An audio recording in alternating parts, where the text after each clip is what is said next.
Hello students of class 12. Today we are going to revise the poem, The Poetry of Earth. We have already done it before.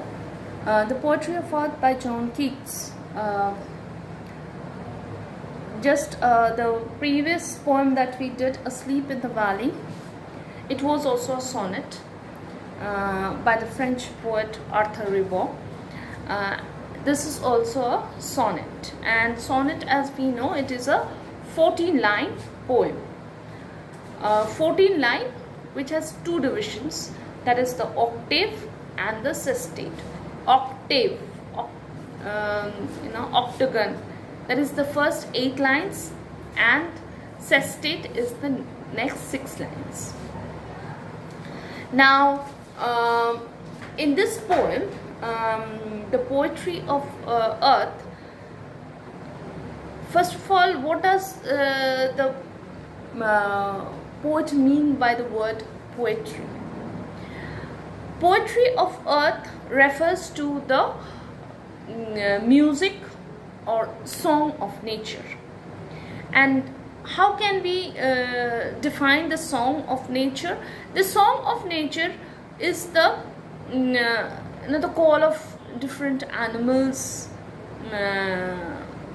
and then the elements of nature like the rain, the wind, all these. Okay, these constitute the music of nature. Now I'll just quickly read through the poem once again.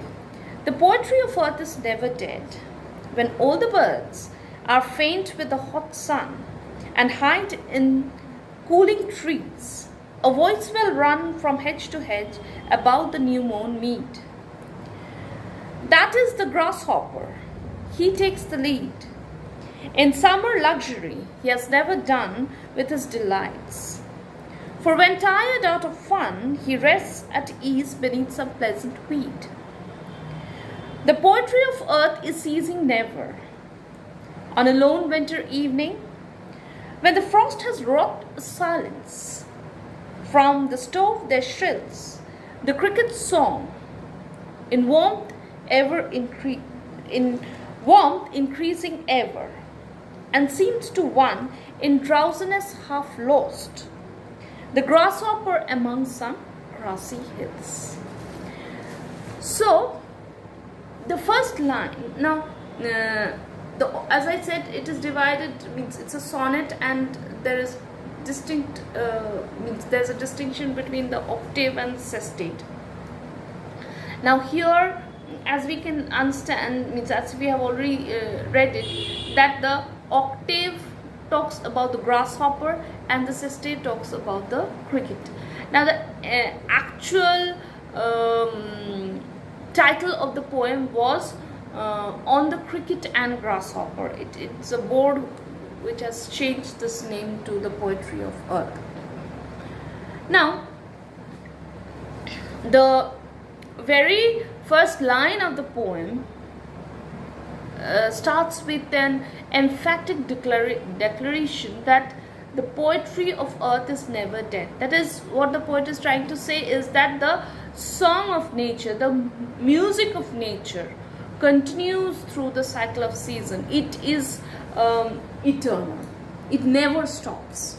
And then he goes on to tell us that how it happens.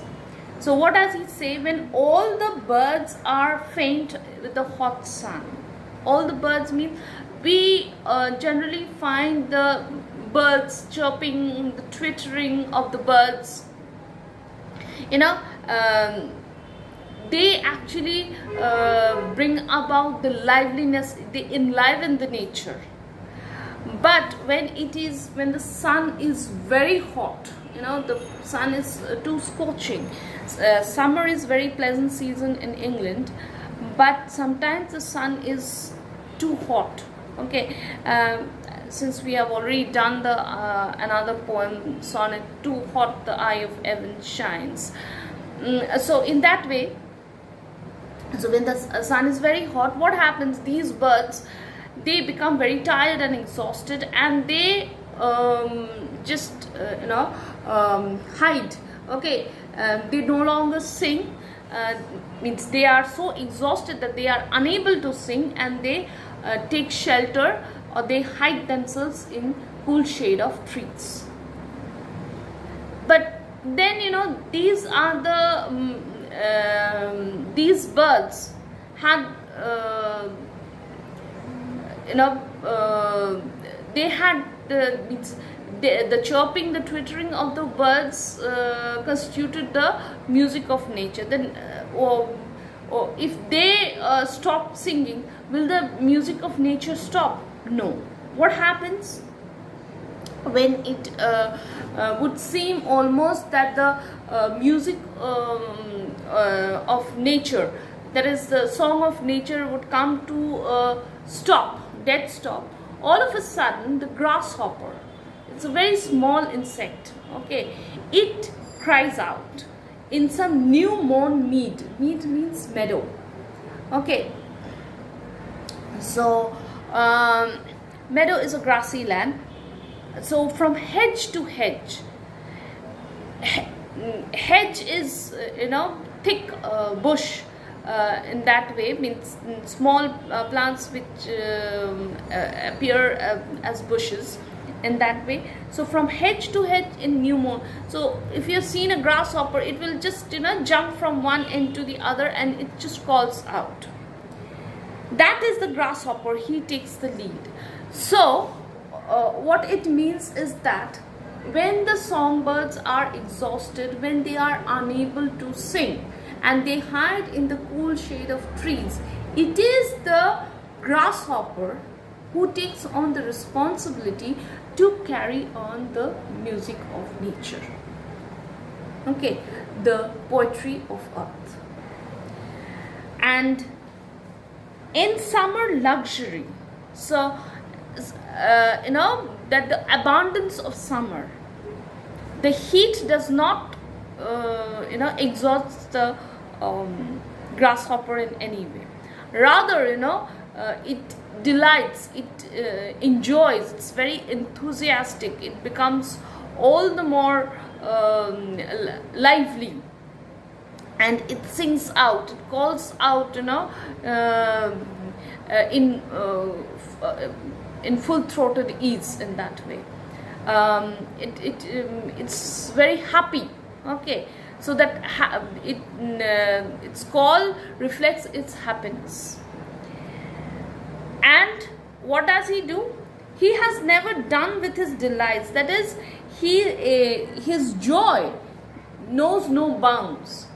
And only when he is completely exhausted, when he becomes tired, where does this grasshopper takes rest?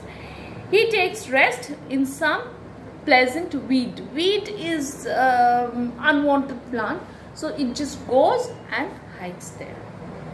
So in the octave, what the poet is trying to say is that how the grasshopper helps the earth to continue with its poetry, or how the grasshopper ensures that the music of earth continues through the cycle of seasons. Okay, so the points to remember are that the poetry of earth is never dead, that is, the poetry of earth is eternal. Then the songbirds, they get exhausted and take rest on the shade of trees. It is the grasshopper who takes the lead, and the grasshopper becomes the poet of the summer. So we'll do the next half of the poem the next day. Thank you, students.